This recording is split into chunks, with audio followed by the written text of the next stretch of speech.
தந்தை மகன் தூயாவியாரின் பெயராலே.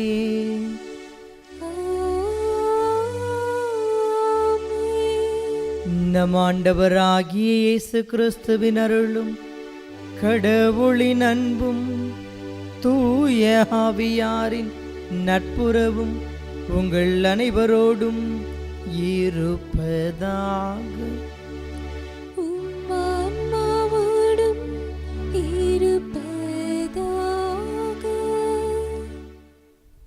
இறைவனேசுவில் அன்புக்குரியவர்களே, கடவுள் தந்திருக்கின்ற இந்த புதிய நாளுக்காக நாம் அவருக்கு நன்றி செலுத்துவோம். கடந்த நாள் முழுவதும் கண்ணின் கருவழியாக நம்மை கரம் பிடித்து காத்து வந்த கடவுளின் மேலான கிருபையை நன்றியோடு நினைவு கூர்ந்து அவருக்கு நன்றி சொல்லி நன்றியின் பலியாக இப்பலியை நாம் ஒப்புக்கொடுப்போம். இந்த புதிய நாளில் அவருக்கு உகந்த மனிதர்களாக நாம் நமது வாழ்வை அமைத்து கொள்ள ஆற்றல் வேண்டி இத்திருப்பலியில் பக்தியோடு பங்கெடுத்து ஜெபிப்போம். சகோதர சகோதரிகளே, தூய மறை நிகழ்வுகளை கொண்டாட நாம் தகுதி பெறும் பொருட்டு நம் பாவங்களை ஏற்றுக்கொள்வோம். எல்லாம் வல்ல இறைவனிடமும் சகோதர சகோதரிகளே, உங்களிடமும் நான் பாவியனை ஏற்றுக்கொள்கிறேன். ஏனெனில் என் சிந்தனையாலும் சொல்லாலும் செயலாலும் கடமையில் தவறியதாலும் பாவங்கள் பல செய்தேன். என் பாவமே என் பாவமே என் பெரும் பாவமே.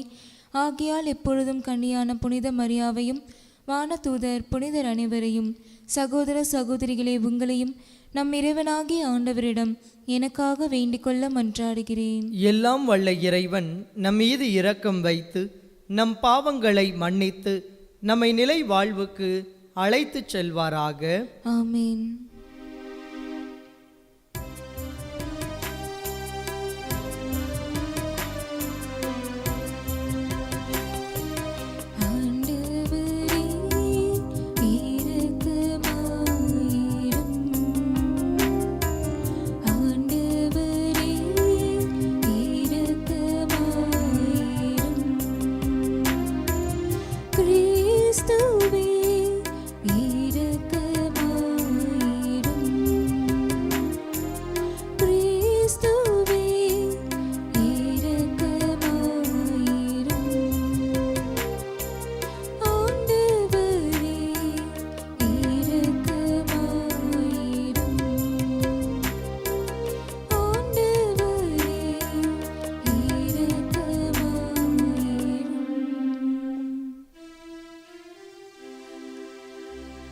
மன்றாடுவோமாக. இறைவா, தந்தமைக்கெல்லாம் ஊற்றும் தொடக்கமுமானவரே, மறை சாட்சியரான புனித ஆன்றுவும் அவர் தோழர்களும் இரத்தம் சிந்தும் அளவுக்கு உம் திருமகனுடைய சிலுவையின் மீது பற்று கொண்டிருக்க செய்தீரே. அவர்களுடைய பரிந்துரையால் நாங்கள் உமது அன்பையும் சகோதரர் சகோதரிகளிடையே பரப்பி பெயரிலும் வாழ்விலும் உம்முடைய பிள்ளைகளாக விளங்கும் ஆற்றல் பெற அருள்வீராக. உம்மோடும் தூய ஆவியாரின் ஒன்றிப்பில் இறைவனாய் என்றென்றும் வாழ்ந்து ஆட்சி செய்கின்ற அவர் வழியாக உம்மை மன்றாடுகின்றோ.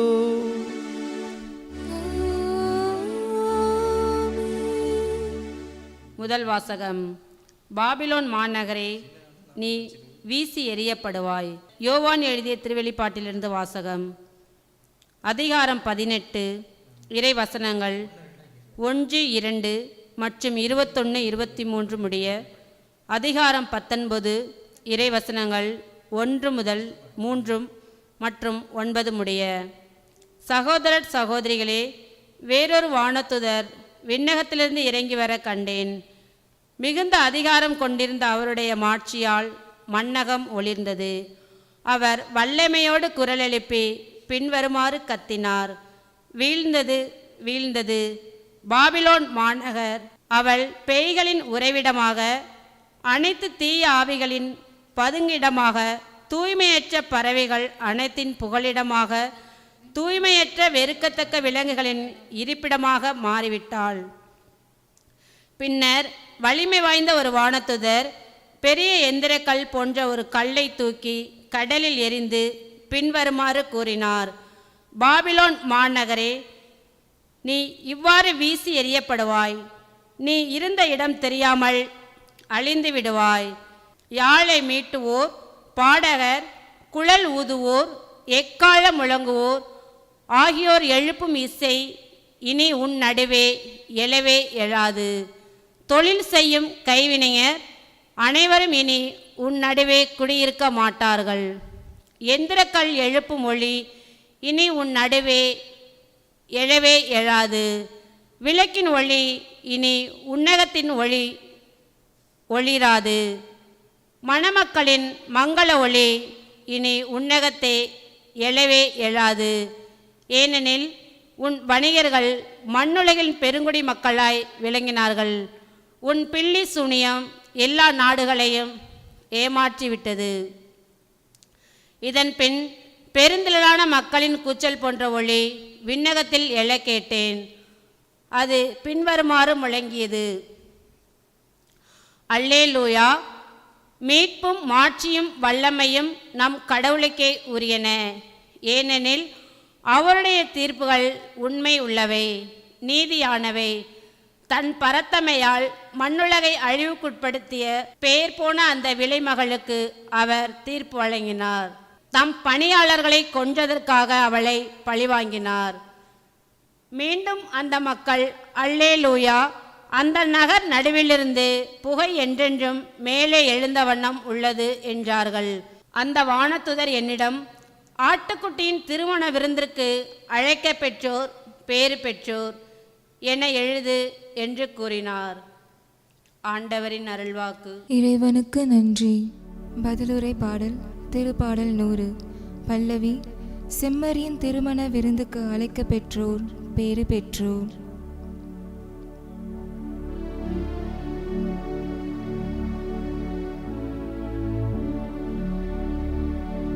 செம்மறியின் திருமண விருந்துக்கு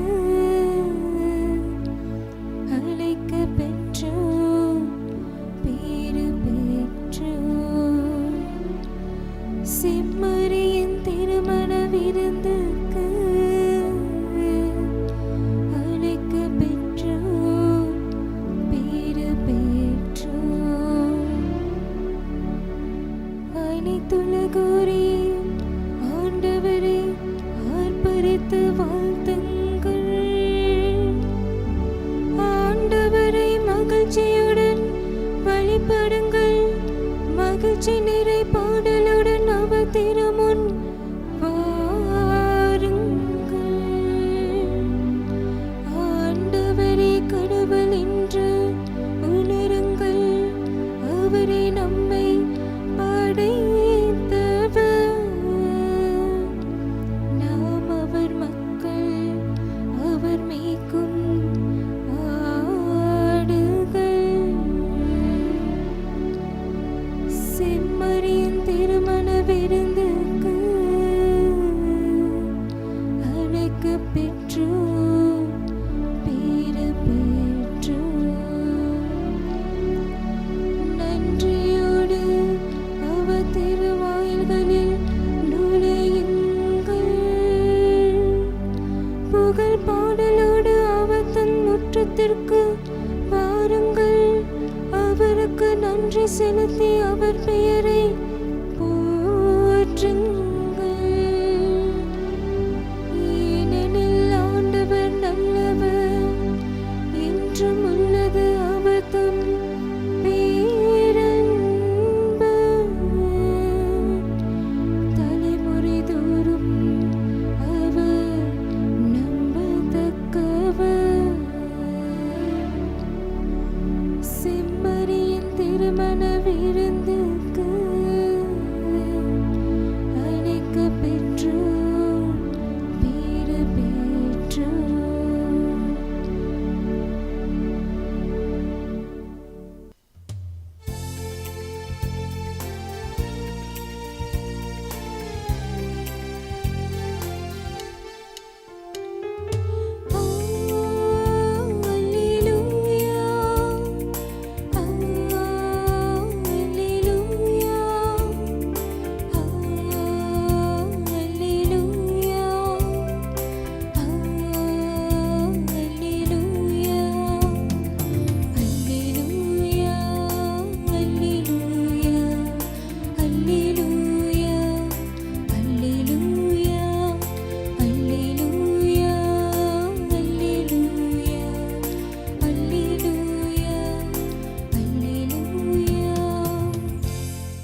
ஆண்டவர் உங்களோடு இருப்பாராக. உம் ஆன்மாவோடும் இருப்பாராக. லூக்கா எழுதிய தூய நற்செய்தியிலிருந்து வாசகம். ஆண்டவரே, மாட்சி உமக்கே. அதிகாரம் 21. இறை வசனங்கள் 20-28 முடிய. அக்காலத்தில் இயேசு தம் சீடர்களை நோக்கி கூறியது: எருசலேமை படைகள் சூழ்ந்திருப்பதை நீங்கள் காணும்போது அதன் அழிவு நெருங்கி வந்துவிட்டது என அறிந்து கொள்ளுங்கள். அப்போது யூதேயாவில் உள்ளவர்கள் மலைகளுக்கு தப்பி ஓடட்டும், நகரத்தின் நடுவில் உள்ளவர்கள் வெளியேறட்டும், நாட்டுப்புறங்களில் இருப்பவர்கள் நகரத்துக்குள்ளே வர வேண்டாம், ஏனெனில் அவை பழி வாங்கும் நாட்கள். அப்போது மறைநூலில் எழுதியுள்ள யாவும் நிறைவேறும்.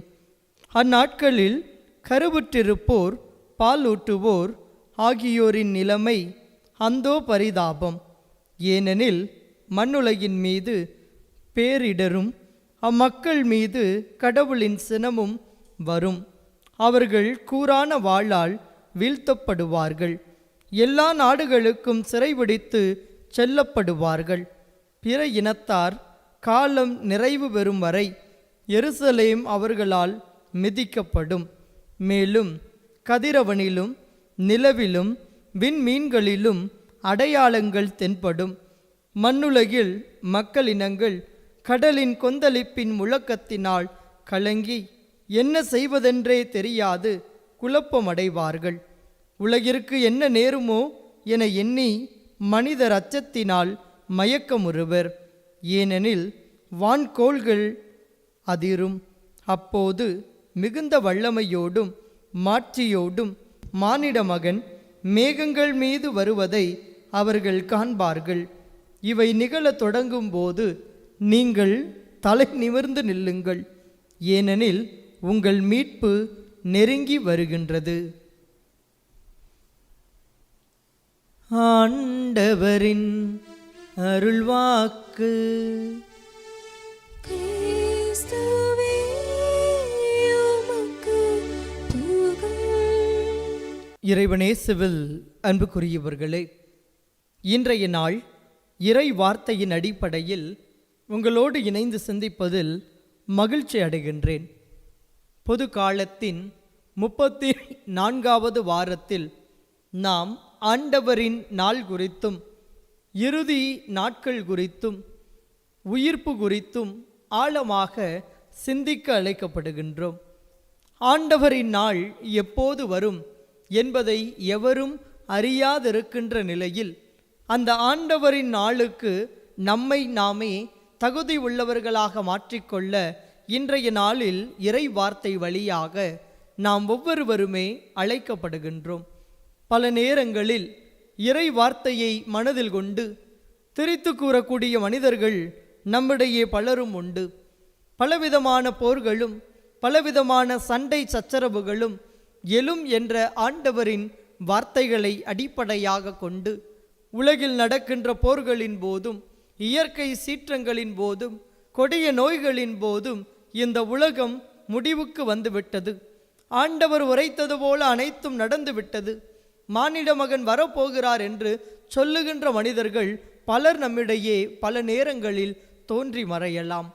ஆனால் ஆண்டவரின் வார்த்தையை ஆழமாக சிந்திக்கின்ற போது நாடுகளை எதிர்த்து நாடுகளும் ஒரு அரசை எதிர்த்து மற்றொரு அரசும் என பலவிதமான குழப்பங்களும் இயற்கை சீற்றங்களும் பேரழிவுகளும் நேருகிற போது முடிவு உடனே வந்து விடாது. ஆனால் நிகழுகின்ற ஒவ்வொன்றுமே நமது வாழ்வை நாம் திரும்பி பார்ப்பதற்கான ஒரு அழைப்பை தருகிறது. எதற்காக போரும் எதற்காக சண்டை சச்சரவுகளும் நாம் வாழுகின்ற இந்த சமூகத்தில் மேலோங்கி நிற்கிறது என்ற கேள்வியை எழுப்புகிற போது தனக்கு கீழ் ஒருவரை வைத்து கொள்ள வேண்டும், தான் முதலாக இருக்க வேண்டும், மற்றவர்கள் எனக்கு கீழ் இருக்க வேண்டும் என்ற எண்ணம் மேலோங்கியதன் அடிப்படையில் பல நேரங்களில் பலவிதமான போராட்டங்களும் பலவிதமான போர்களும் நாம் வாழ்ந்த இந்த சமூகத்தில் அரங்கேறி இருக்கிறது என்பதை நாம் உணர்ந்து கொள்ள முடியும். இன்றைய முதல் வாசகம் கூட இறுதி நாட்கள் எப்படிப்பட்டதாக இருக்கும் என்பது குறித்து யோவான் தான் கண்ட காட்சியினை எடுத்துரைக்கிறார். அந்த காட்சியின் பின்புலம் கூட இந்த இஸ்ரவேல் மக்களை அடிமைப்படுத்துகின்ற பலர் அன்று வீழ்ந்து போவார்கள் என்ற எண்ணமானது வழங்கப்படுகிறது.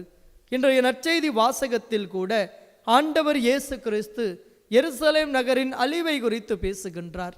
இந்த நகரத்தில் உள்ளவர்கள் எல்லாம் கடவுளின் கட்டளைகளை வாழ்வாக்க தவறி போனவர்களாக தங்கள் வாழ்வை அமைத்து கொண்ட போது மனமாற்றத்திற்கான அழைப்பு நாளுக்கு நாள் அவர்களுக்கு வழங்கப்பட்டது.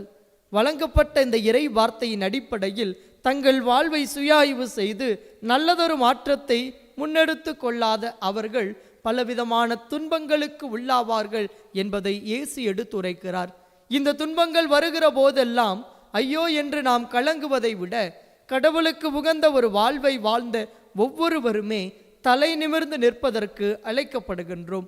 நாம் தலை நிமிர்ந்து நிற்க வேண்டும், ஏனெனில் நமக்கு மீட்பு நெருங்கி வந்து விட்டது என்ற ஆண்டவரின் வார்த்தைகளை இதயத்தில் இருத்தி ஆழமாக இன்றைய நாளில் நாம் சிந்திக்க அழைக்கப்படுகின்றோம். மண்ணில் வாழுகின்ற போது ஒவ்வொரு மனிதனுமே தன் வாழ்வை தன் மனம் போன போக்கில் அமைத்து கொள்ளுகிறோம். மனம் போன போக்கில் வாழ்வதற்காக அல்ல இந்த வாழ்வு. நமது வாழ்வு என்பது அடுத்தவருக்கு அர்த்தமுள்ள ஒரு வாழ்வாக அமைய வேண்டும். நாம் ஒருவர் மற்றவர் மீது அக்கறை கொண்டவர்களாக, அடுத்தவர் நலனில் எப்போதும் அக்கறை காட்டக்கூடிய மனிதர்களாக நாளும் இந்த சமூகத்தில் வாழ்வதற்கான அழைப்பு நமக்கு தரப்படுகிறது. பல நேரங்களில் நமது அக்கறை என்பது குறுகிய மனநிலை கொண்டதாகவே மாறி போகிறது. பாரதிதாசன் குறிப்பிடுவது போல தன் பெண்டு தன் பிள்ளை சோறு வீடு சம்பாத்தியம் இவையுண்டு தானுண்டு என வாழ்வோன் சின்னதொரு கடுகுள்ளம் கொண்டோன் என சொல்லுகின்ற பாரதிதாசனின் வார்த்தைகளுக்கு ஏற்ப பல நேரங்களில் நமது வாழ்வானது நமது உறவுகள் நமது குடும்பம் என்ற ஒரு குறுகிய வட்டத்திற்குள்ளாக அடங்கி போகிறது. ஆனால் நமது வாழ்வு ஒரு குறுகிய வட்டத்திற்குள் அடங்கி செல்லுகின்ற ஒரு வாழ்வு அல்ல. நமது வாழ்வு என்பது இந்த சமூகத்தில் உள்ள அனைவர் நலனிலும் அக்கறை காட்டக்கூடிய ஒரு வாழ்வாக இருக்க வேண்டும். இந்த வாழ்வை நாம் நமது வாழ்வாக மாற்றிக்கொள்ள வேண்டும் என்பதைத்தான் ஒவ்வொரு நாளும் இறை வார்த்தை வழியாக இறைவன் நம்மோடு உரையாடுகின்றார். பல நேரங்களில் இந்த இறைவனின் வார்த்தைகளுக்கு செவி கொடுத்தவர்களாய் நமது வாழ்வை நாம் நெறிப்படுத்தி கொள்கிறோம். ஆனால் பல நேரங்களில் இந்த இறைவனின் வார்த்தைகளை கண்டும் காணாமலும் உணராமலும் நமது வாழ்வை நகர்த்தி செல்லக்கூடிய மனிதர்களாகவே இருந்து செல்கிறோம். ஒரு ஊரிலே மிகப்பெரிய வெள்ளப்பெருக்கானது ஏற்பட்டதாம். அந்த ஊரில் கடவுள் நம்பிக்கை கொண்ட ஒரு மனிதன் இருந்தான். அந்த மனிதன் இந்த வெள்ளப்பெருக்கிலிருந்து கடவுள் தன்னை காப்பாற்றுவார் என்ற எண்ணத்தோடு வாழ்ந்தான். அதன் அடிப்படையில் வீடுகளில் தண்ணீர் புகுந்த போதெல்லாம் அவன் மண்டியிட்டு ஜெபிக்கக்கூடியவனாக இருந்தான். தண்ணீர் மட்டம் உயர உயர உயர வீட்டிற்குள் அமர்ந்திருந்த மனிதன் வீட்டின் மேல் தளத்திற்கு சென்றான். அங்கிருந்தவர்களை எல்லாம் மீட்பதற்காக அரசு பலவிதமான நடவடிக்கைகளை எடுத்தது. எல்லோரும் அந்த இடத்தை விட்டு வெளியேறினார்கள். ஆனால் இந்த மனிதன் அந்த இடத்தை விட்டு வெளியேற மறுத்து விட்டான். தான் நம்புகிற இறைவன் தன்னை காப்பாற்றுவார் என்ற எண்ணத்தின் அடிப்படையில் அவன் அந்த வீட்டிலிருந்து வீட்டின் மேல் தளத்தில் சென்று தன் வாழ்வை அமைத்து கொள்ளக்கூடியவனாக ஆண்டவர் வந்து காப்பாற்றுவார் என்ற நம்பிக்கையோடு அமர்ந்திருந்தான். மழை பெய்து கொண்டே இருந்தது. வெள்ளம் அதிகரித்து கொண்டே சென்றது. நீர்மட்டம் உயர உயர வீட்டின் மேல் தளமும் நீரில் மூழ்கும் நிலை ஏற்பட்டது. அந்த நேரத்தில் கூட தண்ணீரில் தத்தளித்த அந்த மனிதனை காப்பதற்காக சிலர் கயிறுகளை போட்டு அவனை அழைத்த போது தான் நம்புகிற இறைவன் தன்னை நேரடியாக வந்து காப்பாற்றுவார் என்ற மனநிலையோடு அந்த இளைஞன் இருந்தான். காலத்தின் போக்கு சில நேரங்களில் தண்ணீர் மட்டம் உயர அவன் தண்ணீரில் மூழ்கி இறந்து போனான். இறந்து போன இந்த மனிதன் கடவுளிடத்தில் சொன்னானாம், நான் உன்னிடத்தில் ஆழமான நம்பிக்கை கொண்டிருந்தேன், நீர் வந்து என்னை காப்பாற்றுவீர் என எண்ணிக்கொண்டிருந்தேன், ஏன் என்னை காப்பாற்ற தவறினீர் என்ற கேள்வியை எழுப்பினானாம். அப்போது கடவுள் சொன்னாராம், உன்னை காப்பதற்கு எத்தனையோ வழிகளில் உன்னை சந்தித்தேன், ஆனால் நீ என் குரலுக்கு செவி கொடுக்கவில்லை என்றாராம். பல நேரங்களில் கடவுளை பற்றிய ஆழமான புரிதல் என்பது நேரடியாக அவர் வந்து நம்மை மீட்டுக் கொள்வார், நாம் துன்பப்படுகிற போது நேரடியாக அவர் வந்து உதவி செய்வார் என்ற மனநிலையானது மனிதர்கள் மத்தியில் மேலோங்குகிறது. நாம் எதிர்பார்க்கின்ற அதிசயங்களையும் அற்புதங்களையும் இந்த இறைவன் நேரடியாக செய்ய வல்லவர் என்று எண்ணக்கூடியவராக நாம் இருந்து கொண்டிருக்கிறோம்.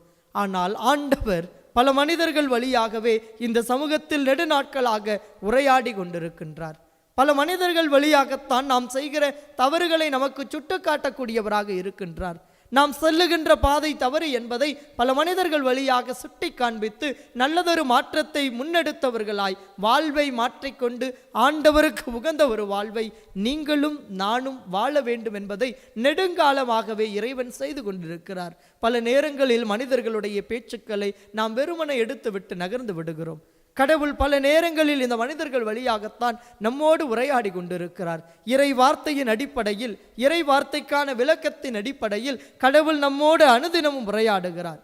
இந்த இறைவனின் வார்த்தைகளை வெறுமன செவிகொடுத்து கேட்கிற நபர்களாகவே பல நேரங்களில் நமது வாழ்வை நாம் அமைத்து கொள்ளுகிறோம். ஆண்டவரின் நாள் எப்போது வரும் என்பதை அறியாத நிலையில் இருக்கக்கூடிய நாம் இந்த மண்ணில் வாழுகிற ஒவ்வொரு நாளுமே நமது வாழ்வை கடவுளுக்கு உகந்த ஒரு வாழ்வாக அமைத்து கொள்ள வேண்டும் என்பதை அனுதினமும் இறைவன் தன்னுடைய வார்த்தைகளின் வழியாக பல மனிதர்கள் வழியாக நமக்கு சொல்லி தருகிறார். இந்த இறைவனின் வார்த்தைகளை வெறுமன வார்த்தைகளாக மட்டுமே நாம் கேட்டுவிட்டு நகர்ந்து விடாமல் இந்த வார்த்தைகளை இதயத்தில் இருத்தியவர்களாய் நமது வாழ்வை சுயாய்வு செய்து பார்த்து திடீரென வருகின்ற அந்த ஆண்டவரின் நாளில் அவரை எதிர்கொண்டு செல்வதற்கு நாம் தகுதி உள்ளவர்களாக இருக்கிறோமா என்ற கேள்வியை நாம் நமக்குள்ளாக எழுப்பி பார்ப்போம்.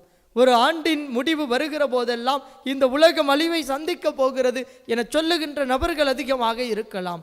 ஆனால் நாம் இந்த உலகம் அழிவை சந்தித்தாலும் கூட நமது வாழ்வை கடவுளுக்கு உகந்த ஒரு வாழ்வாக அமைத்து கொண்டு இந்த நாள் முழுவதும் பயணித்து கொண்டிருக்கிறோமா? கேள்வியை நமக்குள்ளாக நாம் எழுப்பி பார்ப்போம். நம்மிடம் சரி செய்யப்பட வேண்டியது என ஏதேனும் ஒன்று உண்டு என்றால் அவை எல்லாவற்றையும் சரி செய்து கொள்வதற்கான அழைப்பினை இந்த நாட்களில் இறைவன் நமக்கு தருகிறார். இறந்தவர்களை நினைவு கூர்ந்து ஜெபிக்கின்ற இந்த நவம்பர் மாதத்தில் மண்ணில் பிறந்த ஒவ்வொரு நபர்களுமே மரணத்தை சந்திப்போம் என்பதை அறிந்திருந்தாலும் இந்த மரணத்தை சந்திக்கின்ற நாள் வரை நாம் நமது வாழ்வை இந்த ஆண்டவர் இயேசுவின் வார்த்தைகளின் அடிப்படையில் அமைத்திருக்கிறோமா? குறுகிய வட்டத்தோடு வாழுகிறோமா? அல்லது பலதரப்பட்ட மனிதர்களையும் கடவுளின் பிள்ளைகள் என்ற எண்ணத்தோடு நாம் அனைவரும் உடன் பிறப்புகள் என்ற உறவு நிலையோடு அவர்களின் நலனில் அக்கறை கொண்ட மனிதர்களாக நமது வாழ்வை அமைத்து கொள்ளுகிறோமா என சிந்தித்து பார்ப்போம். இயேசு இந்த மண்ணில் வாழ்ந்தபோது சென்ற இடமெல்லாம் நன்மை செய்து கொண்டே சென்றார் என விவிலியம் சுட்டி காட்டுகிறது. 2000 ஆண்டுகளாக இந்த இயேசுவை பின்பற்றி நடக்கக்கூடிய நாம் செல்லுகின்ற இடமெல்லாம் இந்த இயேசுவை போல நன்மை செய்கிற நபர்களாக இருக்கிறோமா? அல்லது நமக்கு நெருங்கிய உறவுகளுக்கு மட்டும் நல்லவர்களாக நன்மை செய்பவர்களாக நமது வாழ்வை அமைத்து கொள்ளுகிறோமா? கேள்விகளை அதிகமாக இதயத்தில் எழுப்புவோம். கேள்விகளுக்கான விடை தர வேண்டியது யாரோ ஒருவர் அல்ல, நாம் ஒவ்வொருவருமே. நமது வாழ்வு எப்படிப்பட்ட வாழ்வாக இருக்கிறது? இந்த கடவுளுக்கு உகந்த வாழ்வாக இருக்கிறதா என சிந்திப்போம். நல்லதொரு மாற்றத்தை நமக்குள் விதைத்து கொண்டவர்களாய் ஆண்டவரின் நாளுக்கு நம்மை நாம் தகுதி உள்ளவர்களாக மாற்றிக்கொள்ள இறைவன் என்ற இறை வார்த்தையின் வழியாக நமக்கு அழைப்பு விடுக்கின்றார். இந்த இறைவனின் அழைப்புக்கு செவி கொடுத்த மனிதர்களாக நமது வாழ்வை நெறிப்படுத்தி கொண்டு அனுதினமும் இந்த ஆண்டவர் இயேசுவின் பாதையில் நமது பயணத்தை அமைத்து கொள்ள ஆண்டவரிடத்தில் அருள் வேண்டி இத்திருப்பலியில் தொடர்ந்து பக்தியோடு பங்கெடுத்து ஜெபிப்போம்.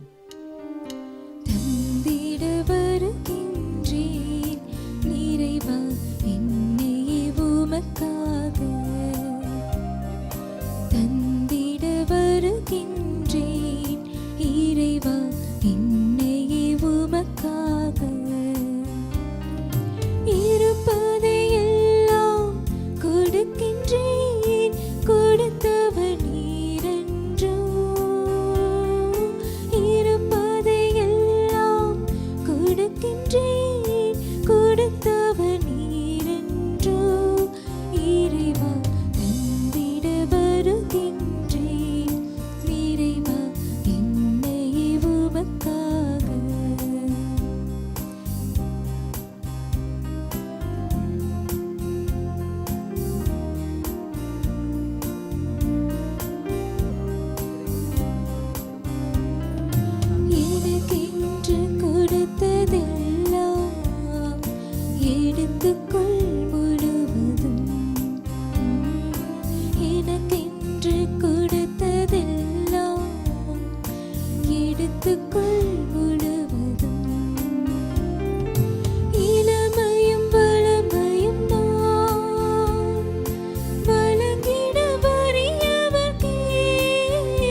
சகோதர சகோதரிகளே, என்னுடையதும் உங்களுடையதுமான இப்பழி எல்லாம் வல்ல தந்தையாகிய இறைவனுக்கு ஏற்றதாகும்படி மன்றாடுங்கள். ஆண்டவர் தமது பெயரின் புகழ்ச்சிக்காகவும் மாட்சிக்காகவும் நமது நன்மைக்காகவும் புனித திரு அவையின் அனைத்து நலனுக்காகவும் உமது கையில் என்று இப்பலியை ஏற்றுக்கொள்வாராக. ஆண்டவரே, தூயவரான தந்தையே, புனித மறை சாட்சியரின் பாடுகளை வணக்கத்துடன் நினைவு கூர்ந்து நாங்கள் ஒப்புக் கொடுக்கும் காணிக்கைகளை ஏற்றருளும். எங்கள் வாழ்வில் ஏற்படும் இன்னல்களுக்கு நடுவில் நாங்கள் என்றும் உமக்கு உண்மை உள்ளவர்களாயிருக்கவும், எங்களையே உமக்கு உகந்த பலி பொருளாக கையளிக்கவும் தகுதி பெறுவோமாக.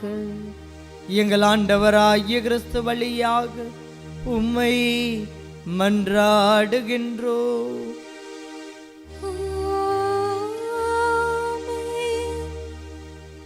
ஆண்டவர் உங்களோடு இருப்பாராக.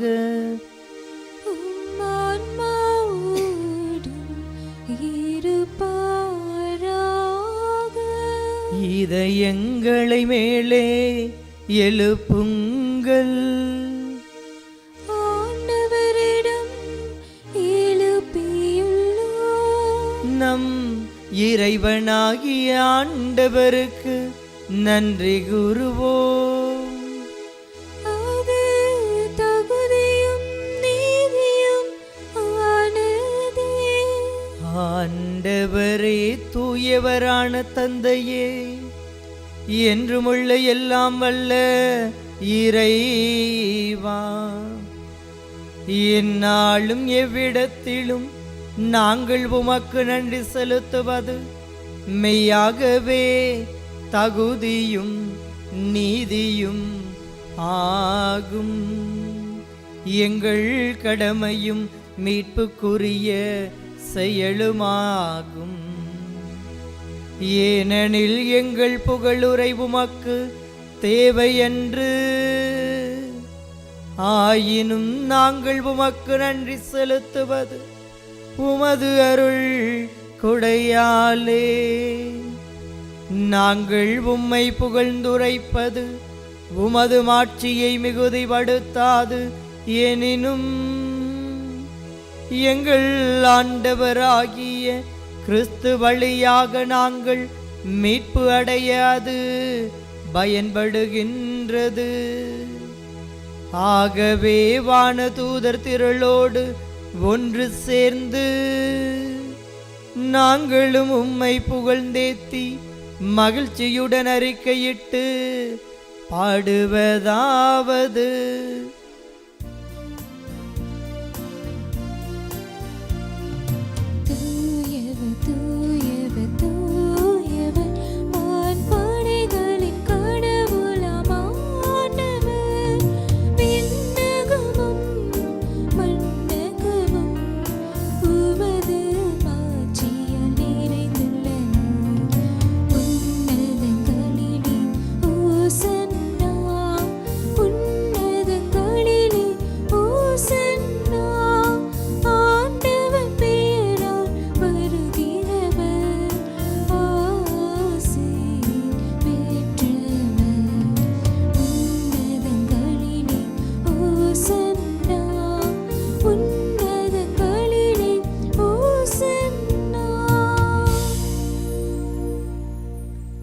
ஆண்டவரே, நீர் மெய்யாகவே தூயவர், தூய்மை அனைத்திற்கும் ஊற்று.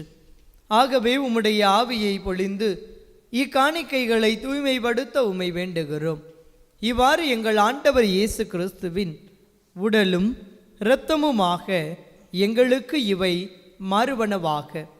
அவர் பாடுபட உளம் கனிந்து தம்மை கையளித்த போது அப்பத்தை எடுத்து நன்றி செலுத்தி அதை பிட்டு தம் சீடர்களுக்கு அளித்து அவர் கூறியதாவது: அனைவரும் இதிலிருந்து பெற்று உண்ணுங்கள், ஏனெனில் இது உங்களுக்காக கையளிக்கப்படும் என் உடல்.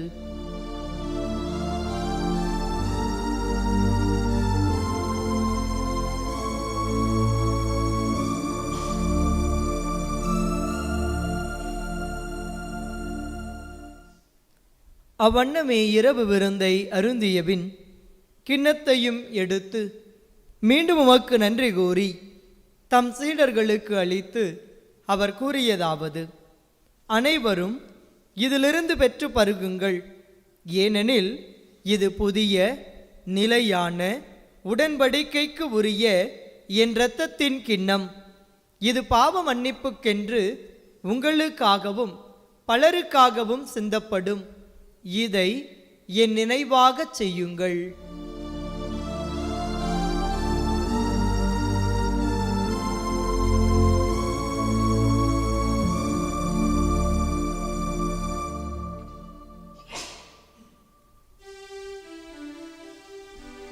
நம்பிக்கையின் மறைபொருள்.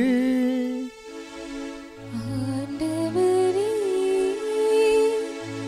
நீர் வருமளவும் உமது இறப்பினை அறிக்கையிடுகின்றோம். உமது உயிர்ப்பினையும்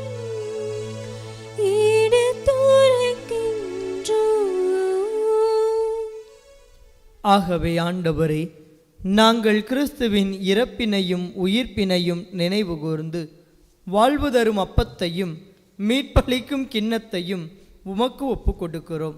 உம் திருமுன் நின்று உமக்கு ஊழியம் புரிய தகுந்தவர்கள் என எங்களை ஏற்றுக்கொண்டீர். எனவே உமக்கு நன்றி செலுத்துகின்றோம். மேலும் கிறிஸ்துவின் உடலிலும் இரத்தத்திலும் பங்கு கொள்ளும் எங்களை தூய ஆவியார் ஒன்று சேர்க்க வேண்டுமென உம்மை தாழ்மையுடன் மன்றாடுகிறோம். ஆண்டவரை, உலகெங்கும் பரவி இருக்கும் உமது திரு அவையை நினைவு கூர்ந்தருளும். எங்கள் திருத்தந்தை பிரான்சிஸ், எங்கள் ஆயர் ஆரோக்கியராஜ், எல்லா திருநிலையினர் ஆகிய அனைவரோடும் உமது திரு அவை அன்பில் நிறைவு பெறச் செய்தருளும். மேலும் உயிர்த்தலும் எதிர்நோக்குடன் துயில் கொள்ளும் எங்கள் சகோதர சகோதரிகளையும் இறந்தோர் அனைவரையும் இரக்கத்துடன் நினைவு கூர்ந்து உமது திருமுக ஒளியினுள் ஏற்றருளும். எங்கள் அனைவர் மீதும் இரக்கமாயிரும். கடவுளின் கன்னித்தாயான புனித மரியா, அவருடைய கணவரான புனித யோசேப்பு, புனித திருத்தூதர்கள், இவ்வுலகில் உமக்கு உகந்தவராய் இருந்தோர் ஆகிய புனிதர் அனைவருடனும் நாங்கள் நிலை வாழ்வில் பங்கு கொள்ளும் தகுதி பெற்று உம் திருமகன் இயேசு கிறிஸ்து வழியாக உம்மை புகழ்ந்தேத்தும் வரமருள உம்மை மன்றாடுகின்றோம்.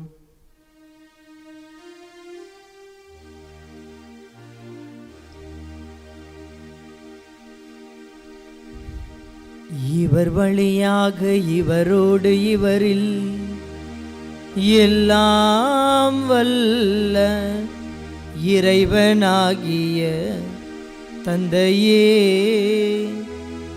தூய ஆவியாரின் ஒன்றைப்பில் எல்லா புகழும் மாட்சியும் என்றென்றும் உமக்கு உரியதே.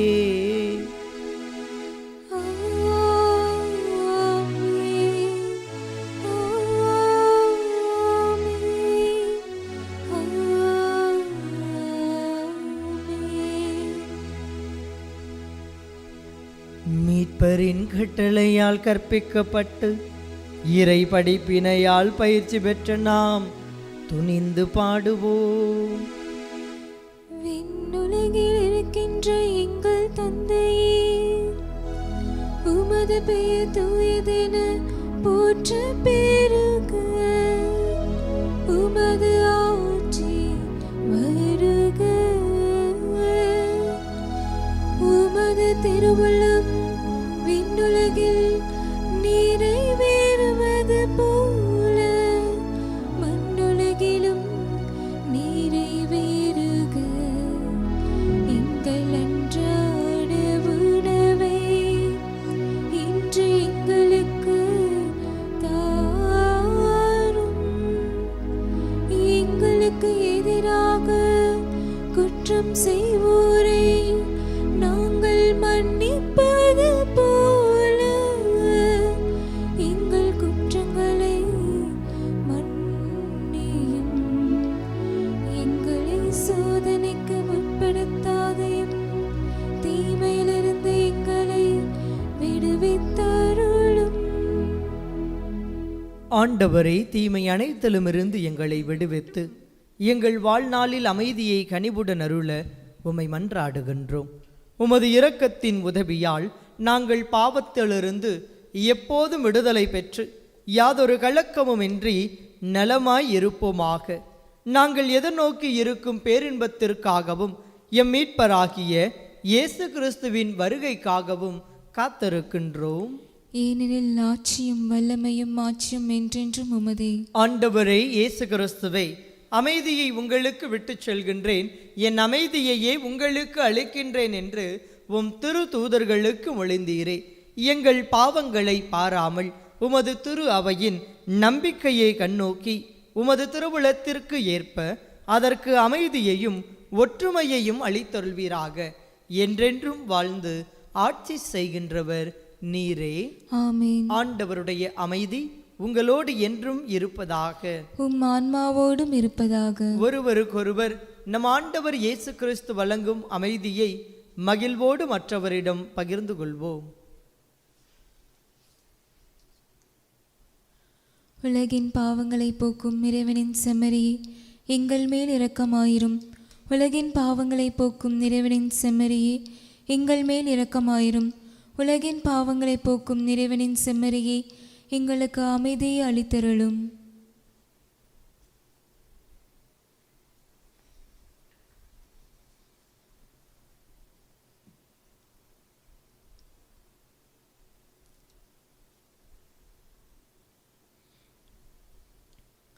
இதோ இறைவனின் செம்மறி, இதோ உலகின் பாவங்களை போக்குபவர். செம்மறியின் விருந்துக்கு அழைக்க பெற்றோர் பேறு பெற்றோர். ஆண்டவரே, நீர் இல்லத்தில் எழுந்தருள நான் தகுதியற்றவன். ஆனால் ஒரு வார்த்தை மட்டும் சொல்லியருளும், எனது ஆன்மா நலமடையும். ஆசை திருவிருந்துக்கான மன்றாட்டு. ஆண்டவரே, நீர் என் இல்லத்தில் எழுந்தருள நான் தகுதியற்றவன். ஆனால் ஒரு வார்த்தை மட்டும் சொல்லியருளும் என்று நூற்றுவர் தலைவன் ஜெபித்தது போல நாங்களும் இப்போது உம் திருப்பாதம் பணிந்து வேண்டுகிறோம். இனிய இயேசுவே, நாங்கள் தகுதியற்றவர்களாய் இருந்தாலும் எங்கள் தகுதியின்மையை பாராமல் நீர் எங்கள் உள்ளங்களில் எழுந்து வாரும். உம் அன்பிலும் அருளிலும் நாங்கள் நிலைத்திருக்க எம்முள் எழுந்து வாரும். உம் பிள்ளைகளாக உயிருள்ள உண்மை சாட்சிகளாக உமது நற்செய்தின்படி வாழ்பவர்களாக எங்களை உருமாற்ற வாரும். தந்தையின் திருவுளப்படி வாழ்ந்திட எங்களுக்கு துணை புரிந்திட வாரும். நன்மை செய்வதில் ஆர்வமுள்ளவர்களாய் தீமைகள் அனைத்திலிருந்தும் விடுதலை பெற்றவர்களாய் வாழவும் எங்களை வழிநடத்த வாரும். எல்லா நலன்களும் வளங்களும் எங்களை நிரப்ப வாரும். ஆமேன். அன்பே உருவான இறைவா, நீர் தந்திருக்கின்ற இந்த புதிய நாளிலே உமது வார்த்தைகளை இதயத்தில் இருத்தியவர்களாய் எங்கள் வாழ்வில் நல்லதொரு மாற்றத்தை முன்னெடுத்த மனிதர்களாக உமது அன்பினை எங்கள் மனதில் இருத்தி எங்கள் சொல்லிலும் செயலிலுமாக அதனை வெளிப்படுத்தி இந்த சமூகத்தில் உள்ள ஒவ்வொருவரோடும் இணைந்து இன்புற்று வாழ உமது ஆற்றலை நாங்கள் நாடி நிற்கின்றோம். உமது தூய ஆவியாரின் துணையோடு இந்த நாள் முழுவதுமாக உமது அன்பினை எங்கள் செயல்கள் மூலமாக அடுத்தவருக்கு வெளிகாட்டுகின்ற மனிதர்களாக, உமக்கு உகந்த மனிதர்களாக எங்கள் வாழ்வை நாங்கள் அமைத்துக் கொள்ள உம் ஆற்றலை தந்து எங்களை வழி நடத்தும்.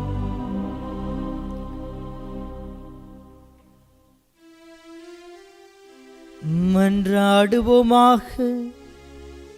ஆண்டவரே, புனித மறைசாட்சியரின் நினைவு கொண்டாட்டத்திலே ஒரே அப்பத்தால் ஊட்டம் பெற்ற நாங்கள் உம்மை பணிந்து வேண்டுகின்றோம். நாங்கள் உமது அன்பில் ஒன்றிணைந்து பெருமைக்குரிய நிலையான பரிசை அடைய தகுதி பெறச் செய்வீராக.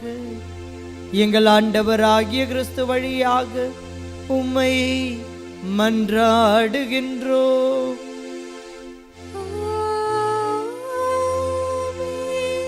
ஆண்டவர் உங்களோடு இருப்பாராக.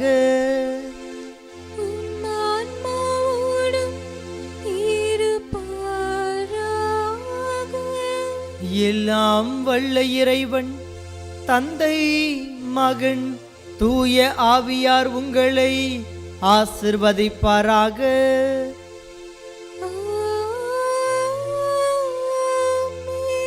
கடவுளின் வார்த்தைகளை வாழ்வாக்க சென்று வாருங்கள், திருப்பலி நிறைவேறியது. இறைவனுக்கு நன்றி.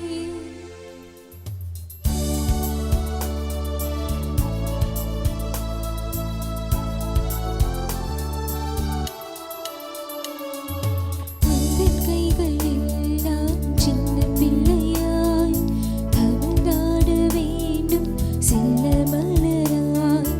உந்தன் கைகளெல்லாம் சின்ன பிள்ளையாய் தவழ்ந்தாட வேண்டும் செல்ல மலராய்.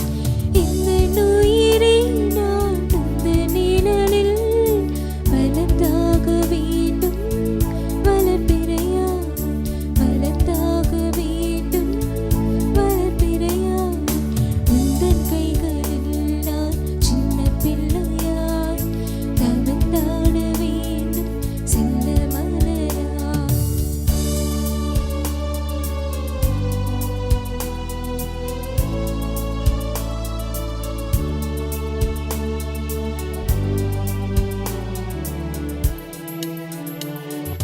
பெற்ற தாயின் அன்பிற்கு மேலாகவே வற்றாத அருளை பொழிந்தாயே.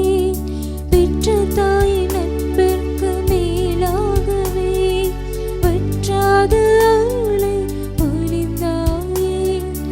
உந்தன் கருத்தில் என்னை பொறித்தாயே.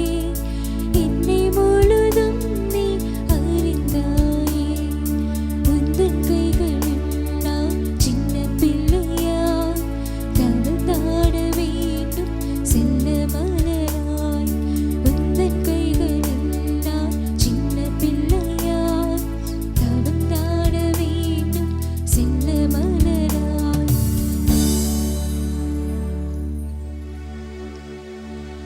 நிலையான புகழுக்குரிய தூய நற்கருணைக்கு எல்லா காலமும் தொழுகையும் புகழும் போற்றியும் மாட்சிமையும் உண்டாக கடவது. தந்தை மகன் தூய ஆவியாரின் பெயராலே ஆமென்.